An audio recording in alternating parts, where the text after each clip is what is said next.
Hello दोस्तों, आप लोगों का अपने ही YouTube channel Abbas study centre पे खैर मकदम है। दोस्तों, आज की इस वीडियो में हम लोग क्या है प्रेमचंद की सवाने हयात और इम्तिहान के नज़रिए से कि जो अहम नुकात हैं उस पर बात करेंगे। दोस्तों, दूसरे या तीसरी क्लास में हम लोगों ने क्या है कि जो शामिल निसाब मुंशी प्रेमचंद का अफसाना कफ़न है उसके बारे में हम लोगों ने उसका ख़ुलासा देख लिया था। जिन लोगों ने वो वीडियो नहीं देखी है जाकर वो वीडियो देख लें। आज की इस वीडियो में सिर्फ़ और सिर्फ हम लोग क्या है कि मुंशी प्रेमचंद के कारनामे, उनके अफसाना निगारी और उन्होंने कौन कौन से नावल लिखे हैं और इम्तिहान की दृष्टि से, इम्तिहान के नज़रिए से कौन कौन से अहम नुकात बन सकते हैं उस पर बात किया जाएगा। तो चलिए दोस्तों, वीडियो को आगे बढ़ाते हुए देखा जाए कि मुंशी प्रेमचंद क्या है।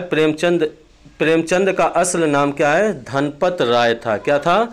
ये भी बहुत बार इम्तिहान में पूछा जा चुका है कि प्रेमचंद का असल नाम क्या था? धनपत राय था, जिसे उनके वालिद ने रखा था। ये जो धनपत राय मुंशी प्रेमचंद का नाम है, इसको क्या है कि उनके वालिद ने नाम रखा था, लेकिन चचा का दिया हुआ एक दूसरा नाम नवाब राय भी उन्हें पसंद था।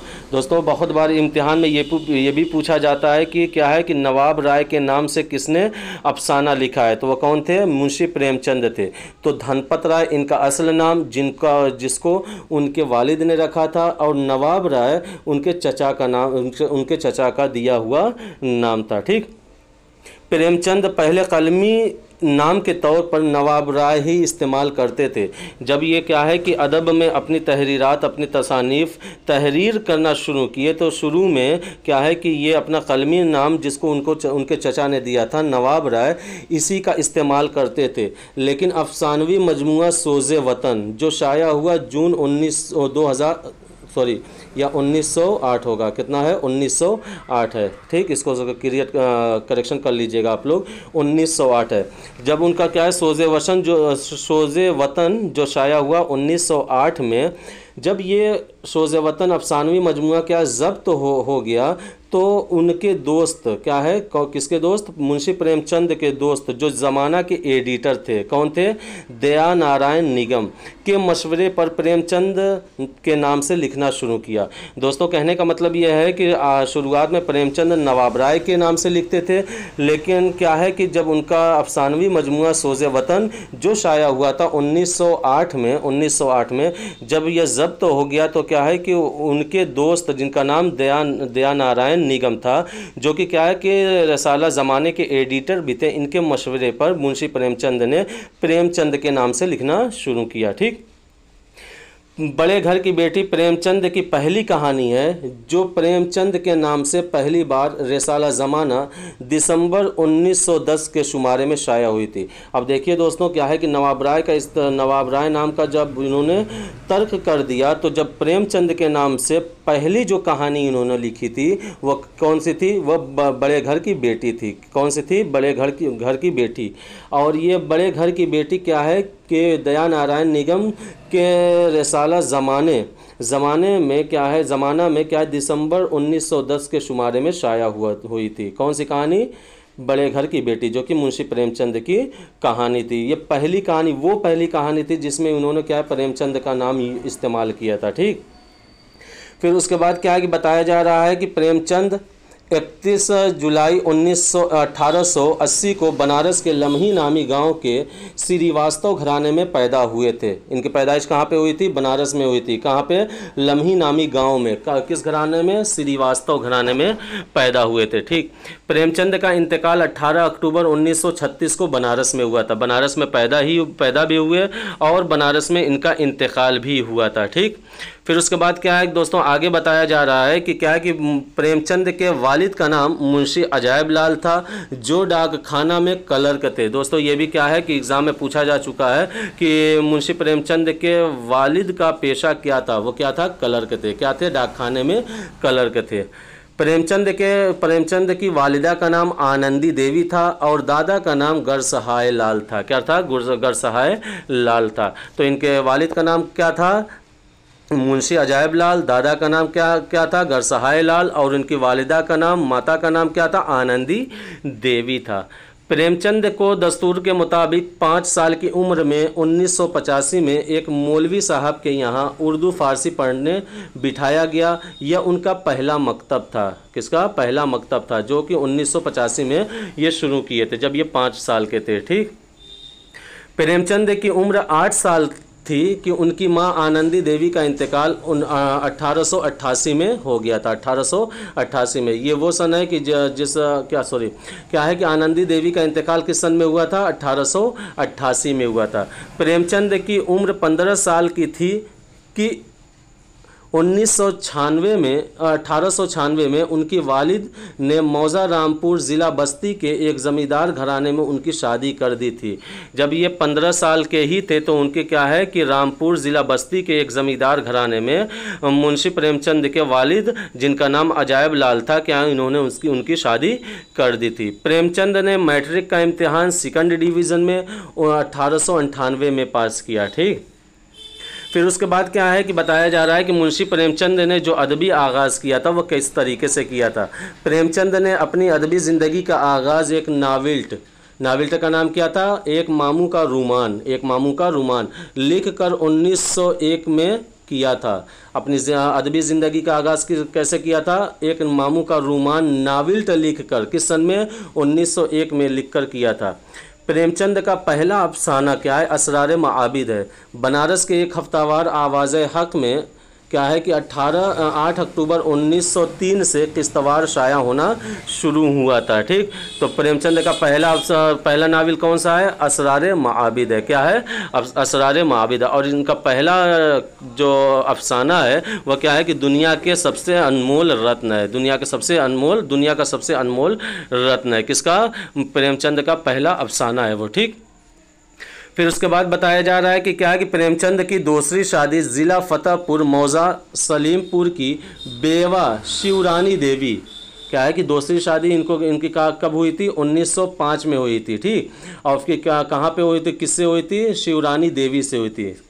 ठीक। और किससे? शिवरानी देवी क्या थी? ये बाल विधवा थी। यानी जो क्या है कि ये हिंदू मज़हब में ये होता है कि बाल विवाह का चलन आज पहले बहुत ही मशहूर था, अब तो धीरे धीरे वो प्रचलन ख़त्म हो गया है। तो क्या है कि मुंशी प्रेमचंद की भी शादी क्या है कि शिवरानी देवी, जो कि क्या विधवा थी। कैसी विधवा?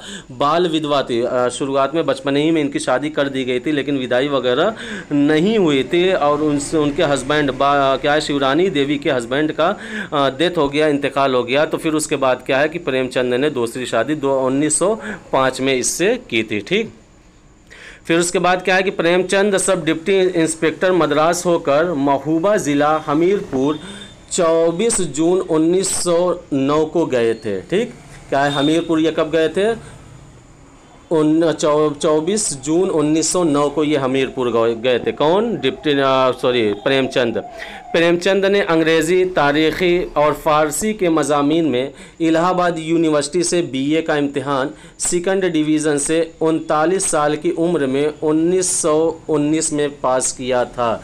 देखिए दोस्तों, जब ये 1919 में जब ये 39 साल के हुए थे तो ये उन्होंने क्या है कि BA का इम्तिहान पास किया था। क्या है कि अंग्रेज़ी, तारीख़ और फ़ारसी के मज़ामीन में, जैसे कि क्या है कि इंग्लिश, हिस्ट्री और पर्शियन इनका मजमून था। यानी कहने का मतलब ये है कि BA पास किए थे, BA ऑनर्स नहीं किए थे। ठीक।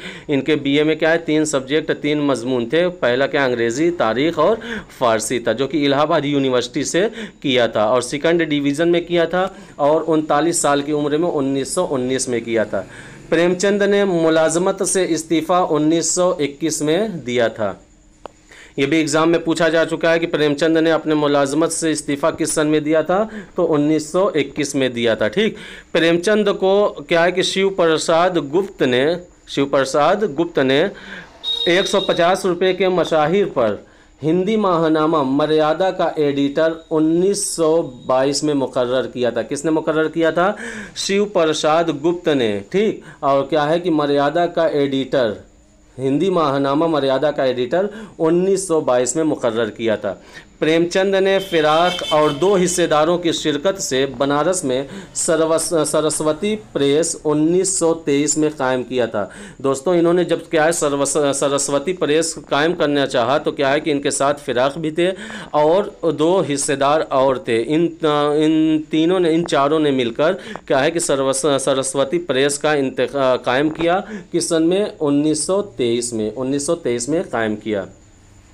प्रेमचंद क्या है कि कुंवल किशोर प्रेस लखनऊ हिंदी माहनामा माधुरी के मुदीर 1929 में मुकर्रर हुए थे। ठीक, क्या है कि मर्यादा के कब हुए थे? 1922 में हुए थे। और फिर उसके बाद क्या है कि माधुरी के मुदीर क्या है कि कब हुए थे? 1929 में हुए थे।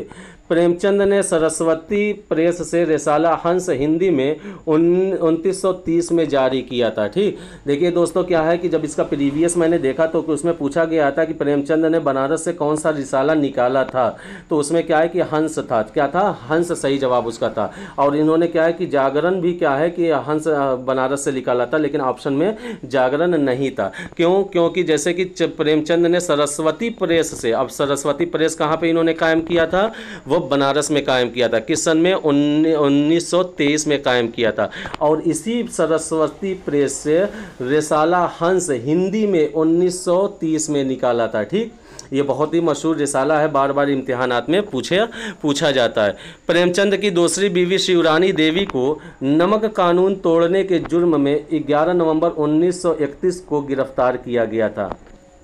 प्रेमचंद की दूसरी बीवी जिसका नाम क्या है? शिवरानी देवी था, उनको क्या है नमक कानून तोड़ने के जुर्म में क्या है कि 11 नवंबर 1931 में क्या है गिरफ्तार किया गया था।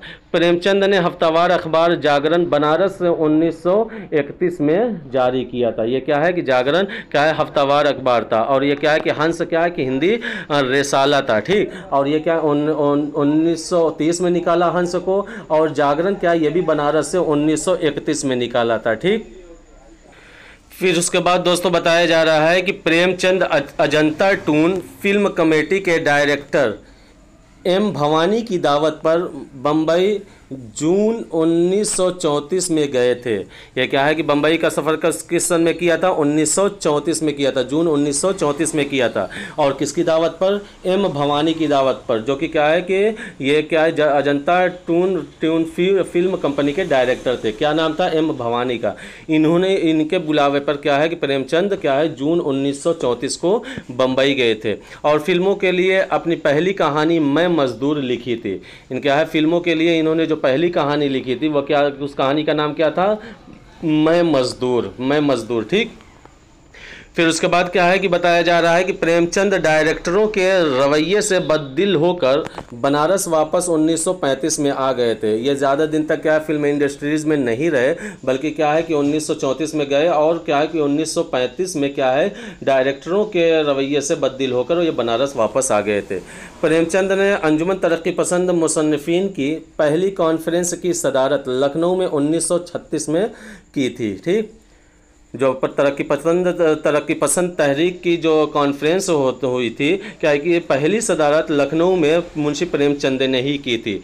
प्रेमचंद ने शुद्धि की तहरीक के ख़िलाफ़ ज़माने में एक मज़मून 1934 में लिखा था। यह शुद्धि तहरीक के ख़िलाफ़ ज़माने में एक मज़मून कब लिखा था? 1923 में लिखा था। प्रेमचंद के नाम से उनकी पहली कहानी बड़े घर की बेटी दिसंबर 1910 में शाया हुई थी। प्रेमचंद के नाम से उनकी पहली कहानी, जो कि अभी ऊपर भी बताया जा चुका है। ठीक, ये यहाँ पे रिपीट हो गया है। प्रेमचंद की कहानियों में जहद आज़ादी की तारीख़ मिलती है, यानी जद्दोजहद आज़ादी का जज्बा क्या इनकी कहानियों में क्या मिलता है। जिस तरीके से इनका अफसानवी मजमुआ सोज़े वतन इसी वजह से ही क्या है कि ज़ब्त कर दिया गया था। क्योंकि इसमें एक कहानी है कि इश्क़ दुनिया और हुब्बे वतन। सोज़े वतन में क्या है कि जो शाया हुआ 1908 में क्या है कि इसमें टोटल क्या है 5 अफसाने शामिल थे, ठीक, 5 अफसाने शामिल थे। उसका आखिरी अफसाना जो था वह क्या था कि इश्क़ दुनिया और हुब्बे वतन, और इस अफसाने में उन्होंने क्या है कि आवाम को जज्बाती करने के लिए ऐसे ऐसे फ़िक्रे, ऐसे ऐसे जुमले, ऐसे ऐसे जुमले इस्तेमाल किए हैं कि उनके अंदर क्या है कि जज्बात नमूदार हो जाते हैं, और वह क्या है कि आज़ादी के लिए आज़ादी के लिए जद्दोजहद करने के लिए तैयार हो जाते हैं। इसी वजह से क्या है कि सरकार ने उसको ज़ब्त कर लिया था। और साथ साथ ये मुंशी प्रेमचंद को ये तंबीह किया था, आगाह किया था कि अब से आप जो भी अफसाना लिखे, जब तक कि गवर्नमेंट की तरफ से उसको प्रमाणित नहीं किया जाएगा, आप उसको शाया नहीं करा सकते हैं, ठीक। फिर उसके बाद क्या है कि आगे बताया जा रहा है कि प्रेमचंद से पहले अफसाने को मजमून के नाम से याद किया जाता था। ये भी क्या है कि एग्ज़ाम में पूछा गया सवाल है कि प्रेमचंद से पहले अफसाने को किस नाम से याद किया जाता था, वो क्या था, मजमून के नाम से याद किया जाता था, ठीक। अब यहाँ से क्या है कि मुंशी प्रेमचंद ने जो अदब से मुताल्लिक जो अपने अहम ख़यालात पेश किए हैं उसको नकल किया जा रहा है। पहला ख्याल क्या है कि हमें हुस्न क्या मियार बदलना होगा। ये कब कहा था? मुंशी प्रेमचंद ने तरक्की पसंद तहरीक की जो पहली कॉन्फ्रेंस 1936 में लखनऊ में हुई थी, तो यहीं से उन्होंने शुरू ही किया था कि हमें हुस्न का मियार बदलना होगा। ये क्या है, इनका कौल है, इतना मशहूर है कि क्या एग्ज़ाम में पूछा भी जाता है कि हमें हुस्न का मियार बदलना होगा, ये किसका कौल है। या तो इस तरीके से पूछा जाता है कि मुंशी प्रेमचंद के कौल की निशानदही कीजिए, हमें हुस्न का मियार बदलना होगा, हुस्न का मियार ख़राब हो गया, इस तरीके से ऑप्शन में रहता है। तो क्या है कि इसलिए हमें हुस्न का मियार बदलना होगा। ये क्या है कि मुंशी प्रेमचंद ने तरक्की पसंद अदबी तहरीक जो जिसकी पहली कॉन्फ्रेंस 1936 लखनऊ में हुई थी, उसका क्या है, ये जब खुतबा सदारत पेश कर रहे थे तो उसमें ये क्या है कि ये फ़िक्रा, ये जुमला ये नकल किया था, ठीक। फिर उसके बाद क्या है कि मुंशी प्रेमचंद के कौलों में ये भी कौल शामिल है कि उर्दू नवेसी में किसी भी हिंदू को फैज़ हुआ है जो मुझे हो जाएगा। मुझे ये कहने में तामुल नहीं कि मैं चीज़ों की तरह फ़न को भी इफ़ादियत की कसौटी पर परखता हूँ। ये कहने वाले कौन है? मुंशी प्रेमचंद है। फिर आगे कहते हैं कि बेशक फ़न का मकसद हुस्न की तख्लील है। ये भी कौल किसका है? मुंशी प्रेमचंद का। क्या कह रहे हैं कि बेशक फ़न का मकसद हुस्न की तख्लीक है और हमारी रूमानी मुसर्रत नहीं जिसकी हम ख्वाहिश करते हैं और अपनी अफादियत का पहलू न रखते हो। ये कहने किसने कहा है? मुंशी प्रेमचंद ने कहा है, ठीक। फिर उसके बाद क्या है कि आगे बताया जा रहा है कि अदब उस तख्लीक को कहेंगे। मुंशी प्रेमचंद अदब की परिभाषा, अदब की तारीफ बता रहे हैं कि अदब उस तख्लीक को कहेंगे जिसमें किसी सच्चाई का इजहार हो, जिसकी ज़बान में पुख्तगी, कैफियत, अदा और हुस्न हो, और जिसमें दिल और दिमाग को मुतासिर करने की सलाहियत हो। और अदब में यह सलाहियत पूरी तरह इस सूरत में पैदा होती है जब उसमें ज़िंदगी की हकीकतें और तजर्बात सुमो दिए गए हों, ठीक। ये कहने वाले कौन है? मुंशी प्रेमचंद हैं। आगे भी कह रहे हैं मुंशी प्रेमचंद का ये भी कौल है कि फ़ाक़ा और यानी में हुस्न मौजूद हो सकता है, उसे शायद वह तस्लीम नहीं करता। कहने का मतलब है कि फ़ाक़ा और यानी भी तो क्या है, फ़ाक़ा और यानी में भी हुस्न मौजूद हो सकता है, लेकिन क्या है, हुस्न उसे कबूल नहीं करता।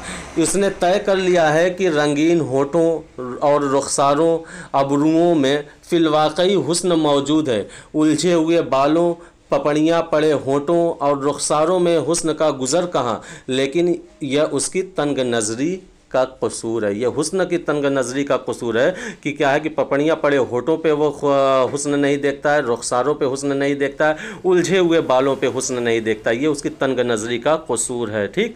फिर उसके बाद क्या है कि ये भी क्या है कि मुंशी प्रेमचंद का कौल है कि अदब की बहुत सी तारीफ़ें की गई, लेकिन मेरे ख़्याल में उसकी बेहतरीन तारीफ़ तनक़ीद हयात है। क्या है? तनक़ीद हयात है। फिर उसके बाद क्या है कि हमारी कसौटी पर अब वह खरा उतरेगा जिसमें तफक्कुर हो, आज़ादी का जज्बा हो, हुस्न का जौहर हो, तामीर की रूह हो, ज़िंदगी की हकीकी रोशनी हो, ठीक। ये क्या है, अब हमारी कसौटी पर वो अदब खरा उतरेगा जिसमें तफक्कुर हो, आज़ादी का जज्बा हो, हुस्न का जौहर हो, तामीर की रूह हो, ज़िंदगी की हकीकी रोशनी हो। ये भी क्या है कि मुंशी प्रेमचंद ने खुतबा सदारत तरक्की पसंद अदबी तहरीक पहली कॉन्फ्रेंस 1936 में पेश किया था, ठीक। फिर उसके बाद क्या है कि मुंशी प्रेमचंद अदबी तरक्की पसंद अदबी तहरीक के बारे में कहते हैं कि तरक्की पसंद मुसन्निफीन का उन्वान मेरे ख्याल में नाक़िस है। ये भी क्या है, इम्तिहान में पूछा जा चुका है कि किसके मुताबिक क्या है कि तरक्की पसंद अदबी मुसन्निफीन का उन्वान नाक़िस है, तो वह क्या है कि मुंशी प्रेमचंद है। ठीक, अब यहाँ से क्या है कि मुंशी प्रेमचंद के कारनामे नावल में, अफसाने में और ड्रामों में थोड़ा बहुत देख लिया जाए। अगर इनके नावल की बात किया जाए तो इनका पहला नावल क्या है कि असरार माबिद है। ये प्रेमचंद का पहला नावल है जो नामुकम्मल रहा है। क्या है, नामुकम्मल रहा है। दोस्तों गौरतलब बात यह है कि प्रेमचंद का पहला नावल जो कि असरार माबिद है ये भी नामुकम्मल है, और जो इनका आखिरी नावल जो इन्होंने क्या है बिस्तर अलालत पर लिखा था कि जो कि मंगलसूत्र है, क्या है मंगलसूत्र है, ये बिस्तर अलालत पर लिखा था, वो भी क्या है नामुकम्मल था। लेकिन वह अब क्या है कि वह हिंदी में शाया हो चुका है। कौन, मंगलसूत्र, लेकिन उस समय में, उस ज़माने में वह शाया नहीं हुआ था। जो कि क्या है कि असरार माबिद ये क्या है कि प्रेमचंद का पहला नावल है जो नामुकम्मल रहा है। असरार माबिद बनारस के एक हफ्तावार अखबार आवाज़ हक़ में किस्तवार 1903 से 1905 तक शाया हुआ था। असरार माबिद कहाँ से शाया हुआ था, बनारस से शाया हुआ था। किस अखबार में, आवाज़ हक़ में। दोस्तों ये क्या है कि मैंने 2-3 जगह देखा तो ये क्या है, कहीं पे आवाज़ खल्क लिखा या खुल्क लिखा जाता है या आवाज़ हल्क लिखा जाता है, ये दोनों टर्म आप मिलते हैं। अब ये जैसे कि तहकीक करेंगे इसको, और मैं कमेंट में क्या हकीकी है कि वो कौन सा अखबार है, आवाज़ हक़ है कि आवाज़ खुल्क है। ठीक, मुझे जहाँ तक उम्मीद है कि ये आवाज़ हक़ ही होगा, लेकिन बहुत सी किताबों में जो इम्तिहानात में जो सवालात के जो ऑप्शन में उसमें आवाज़ खल्क भी लिखा है। ठीक, तो उसमें क्या है कि ये किस्तवार शाया होता रहा। कौन, असरार माबिद। कब से कब तक, 1903 से लेकर 1905 तक शाया हुआ होता रहा, और मुकम्मल होने से पहले ही बंद हो गया था। अभी क्या है कि ये किस्तवार शाया होता ही रहा था, लेकिन अभी ये मुकम्मल तौर पे क्या है कि शाया ये नावल मुकम्मल तौर से शाया नहीं हो पाई थी, जब तक क्या है कि ये नावल बंद हो गई थी। हिंदी साहित्य में इस नावल को क्या है कि देवस्थान रहस्य के नाम से मौसूम किया जाता है। हिंदी में क्या है कि इस नावल को किस नाम से मौसूम किया जाता है, देवस्थान रहस्य के नाम से मौसूम किया जाता है। ठीक, फिर उसके बाद क्या है कि हम खरमा व हम सवाब। हाँ, हम खरमा व हम सवाब ये क्या है 1905 में शाया हुआ, और हिंदी में ये प्रेमा के नाम से शाया हुआ था। क्या है ये नावल, हम खरमा व हम सवाब, क्या है कि ये हिंदी में प्रेमा के नाम से शाया हुआ था। ठीक, और फिर उसके बाद क्या है कि रूठी रानी ये 1907 में रिसाला ज़माने में किस्तवार शाया हुआ था। कौन, रूठी नावल, यह क्या है कि 1907 में रिसाला ज़माने में किस्तवार शाया हुआ था। अगला नावल जो क्या है कि मुंशी प्रेमचंद का है वो प्रतिज्ञा जो कि उर्दू में बेवा है और हिंदी में क्या है, प्रतिज्ञा है। हिंदी में उसको प्रतिज्ञा कहा गया और उर्दू में उसी को बेवा कहा गया। दोस्तों ये क्या है, हिंदी और उर्दू टर्म इस वजह से लेकर आया गया है कि प्रीवियस ईयर में इसमें नहीं, अदर जो जैसे कि यूपी टीजीटी का और एलटी ग्रेड का जो आया था तो उसमें क्या है कि मुंशी प्रेमचंद का जो उर्दू नावल है उसका क्या है कि हिंदी टर्म भी पूछा गया था कि ये हिंदी में किस नाम से शाया हुआ था। हो सकता है कि वेस्ट बंगाल में टीजीटी में जो शामिल निसाब है मुंशी प्रेमचंद और उसका अफसाना और उसके सवाने के तौर पर क्या है कि उनके नावल के नाम पूछ दे और फिर उसके साथ साथ क्या है कि उसका हिंदी टर्म भी पूछ दे। इस वजह से यहाँ पे लाने का मकसद यही है। ठीक, फिर उसके बाद क्या है कि कृष्णा 1904 के आखिर में शाया हुआ था। ये भी क्या है, मुंशी प्रेमचंद का नावल था। जलवा-ए-ईसार 1912 में प्रेमचंद का ये नावल वरदान के नाम से हिंदी में शाया हुआ था। ठीक, क्या है कि जलवा-ए-ईसार 1912 में, और प्रेमचंद का ये नावल वरदान के नाम से हिंदी में भी शाया हुआ था। ठीक, बाज़ार हुस्न प्रेमचंद का पहला ज़ख़ीम नावल जो 1916 में मुकम्मल हुआ, और ये नावल हिंदी में सेवा सदन के नाम से शाया हुआ। यही पूछा था कि बाज़ार हुस्न का हिंदी टर्म क्या है। बाज़ार हुस्न हिंदी में क्या है कि किस नाम से शाया हुआ था, वह किस नाम से शाया हुआ था, सेवा सदन के नाम से शाया हुआ था। किस नाम से, सेवा सदन के क्या है, बाज़ार हुस्न। ठीक, अगला क्या, अगली नावल क्या है कि गोशे आफियत। गोशे आफियत 1922 में मुकम्मल हुआ और 1928 में शाया हुआ, और ये नावल हिंदी में प्रेमाश्रम के नाम से शाया हुआ था। गोशे आफियत हिंदी में किस नाम से शाया हुआ था? प्रेमाश्रम में। दोस्तों यहाँ पे बार बार जो मुंशी प्रेमचंद के उर्दू और हिंदी नावल का टर्म आ रहा है, इसके पीछे वाकया यही है कि मुंशी प्रेमचंद जब क्या है कि उर्दू में नावल लिखा करते थे, तो क्या है कि जिस प्रेस को ये देते थे वहाँ से ज़्यादा पैसे इनको पैसों की हुसूलियाबी नहीं होती थी, तो क्या है कि ये हिंदी प्रेस में अपने नावल देना शुरू कर दिए थे, उसको क्या है ट्रांसलेट करके, ठीक, जिसके कारण वहाँ से क्या है पैसे की हुसूलियाबी भी ज़्यादा होना शुरू हो गई थी। इसी वजह से क्या है कि वही नावल हिंदी में भी शाया हुई थी और उर्दू में भी शाया हुई थी। अगली नावल जो है मुंशी प्रेमचंद की, वह चौगाने हस्ती है, जो कि 1924 में शाया हुई। मुंशी प्रेमचंद का ये नावल हिंदी में रंग भूमि के नाम से शाया हुई। किस नाम से? रंग भूमि के नाम से शाया हुई थी, ठीक। 1925 में मुंशी प्रेमचंद की नावल निर्मला शाया हुई। कौन सी नावल? निर्मला। पर्दे मजाज उर्दू में 1934 और हिंदी में काया कल्प 1926 में शाया हुई, ठीक। पर्दे मजाज ये भी मुंशी प्रेमचंद का नावल है, और हिंदी टर्म इसका क्या है? काया कल्प। काया हिंदी में क्या, ये किस नाम से शाया हुई? काया कल्प के नाम से। मैदान अमल 1930 से 1932 तक शाया होती रही, और हिंदी में ये क्या है? कर्म भूमि के नाम से शाया हुई। मैदान अमल किस नाम से? कर्म भूमि के नाम से शाया हुई। गौदान 1936 सबसे शाहकार नावल, मुंशी प्रेमचंद की सबसे शाहकार नावल। उन्होंने खुद अपनी ज़बान में ये कहा है कि मेरी सबसे अच्छी नावलों में जो शुमार किया जाता है वह गौदान है, ठीक। इसमें जिसमें देहाती ज़िंदगियों की मंजर कशी की है। फिर उसके बाद क्या है कि मंगलसूत्र, ये मुंशी प्रेमचंद का आखिरी नावल जो कि 1936 में ही लिखना शुरू किए थे। क्या है कि बिस्तरे अलालत पर इन्होंने लिखना शुरू किया था। कहाँ पे? बिस्तरे अलालत पर। और ये भी क्या है? नामुकम्मल थी। जिस तरीके से क्या है कि असरार मुआबद क्या है, इनकी पहली नावल भी क्या है? नामुकम्मल थी। उसी तरीके से मंगलसूत्र भी क्या है? ये भी नामुकम्मल थी। अब यहाँ से बहुत ही इम्पोर्टेंट होने वाला है, जो कि क्या है कि जो अफसानवी मजमूआ भी पूछ सकता है वेस्ट बंगाल में। और क्यों? क्योंकि अफसाना कफन जो है क्या है कि ये मुंशी प्रेमचंद का शाहकार अफसाना है, इसमें जिसमें 3 किरदार हैं। क्या है कि गेसू, माधव और बुधिया, जिसमें क्या है कि पैसे को लेकर वो शराब खाने में पहुंच जाते हैं और अपनी बीवी का कफन दफन नहीं करते हैं। उसको खुलासे के तौर पर और साथ साथ मारूजी सवालात भी आप लोगों को उस वीडियो में मिल जाएगा। जिन लोगों ने वो वीडियो नहीं देखी है, वो वीडियो जाकर देख ले। अफसानवी मजमूओं की बात कर लिया जाए मुंशी प्रेमचंद का, कि पहला अफसानवी मजमुआ कौन सा है? सोज़े वतन। पहला अफसानवी मजमुआ क्या है? सोज़े वतन, जो कि जून 1908 में शाया हुआ। 1908 में शाया हुआ, और इसमें टोटल कितने अफसाने हैं? 5 अफसाने शामिल थे। कितने अफसाने? 5 अफसाने शामिल थे। दूसरा जो अफसानवी मजमुआ है क्या है? प्रेम पचीसी हिस्से अव्वल। हिस्से अव्वल प्रेम पचीसी के 2 जिल्द हैं। प्रेम पचीसी के कितने जिल्द हैं? 2 जिल्द हैं। हिस्से अव्वल जो है अक्टूबर 1914 में शाया हुआ, और इसमें टोटल कितने अफसाने हैं? 12 अफसाने हैं, ठीक। प्रेम पचीसी 2 हिस्से 2 मार्च 1918 में शाया हुआ। इसमें टोटल कितने अफसाने हैं? 13 अफसाने हैं।